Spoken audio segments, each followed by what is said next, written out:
After swallowing an aspirin tablet, it will go on a journey through your digestive system. Absorption. The tablet will travel down the esophagus into the stomach, where it is dissolved into much smaller particles.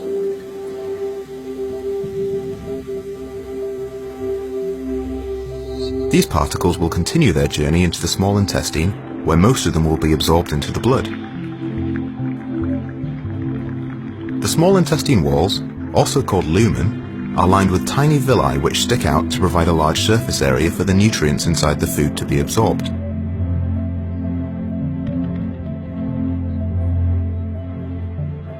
Looking closer at these villi, you can see they have a rich blood supply and they are covered in a thin layer of epithelial cells.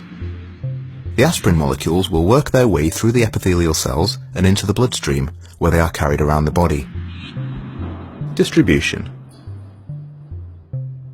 Blood plasma contains complex molecules called albumin. Albumin is a protein made by the liver which transports nutrients around the body. Albumin also binds to drugs that enter the bloodstream. Here you can see some of the aspirin molecules binding to the albumin. All the aspirin particles that have been bound will be filtered out as they pass through the liver, and only the remaining aspirin molecules will get through and have any effect on the body. Different drugs will bind to albumin in different amounts depending on their affinity for plasma protein.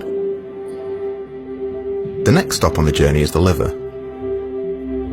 The aspirin-rich blood will enter the liver through the hepatic portal vein at the bottom, and it will exit at the top via the hepatic vein. At this stage, even more of the aspirin will be removed through a process called first-pass metabolism. The liver's job is a bit like a filter. It will metabolize drugs before they reach the rest of the body. It does this in a few steps. Phase 1 metabolism. First, aspirin is hydrolyzed, breaking off ethanoic acid and leaving behind salicylic acid. This salicylic acid isn't water-soluble, so it can't be excreted in urine yet.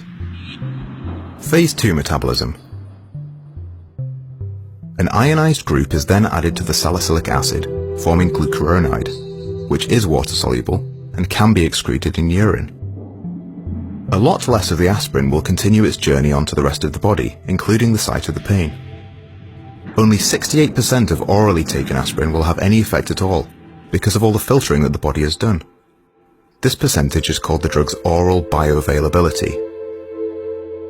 If drugs are not administered orally, e.g. intravenously or buccally, then they can bypass the small intestine and liver, so none of this filtering takes place, and they have 100% bioavailability. We are now at the site of some skin tissue damage. Tissues in the skin are creating prostaglandins, which are causing inflammation. The prostaglandins are sending messages to the nerves in the skin responsible for the sensation of pain. Once the aspirin arrives in the blood supply at the site, it prevents the production of prostaglandins in the tissue, which will reduce the swelling and stop the messages being sent to the nerves that are perceived as pain. Excretion. Any remaining aspirin in the blood will go round and round the blood supply, going back through the liver several times until it is all used up or filtered out of the body. It travels into the kidneys and then into the bladder for excretion.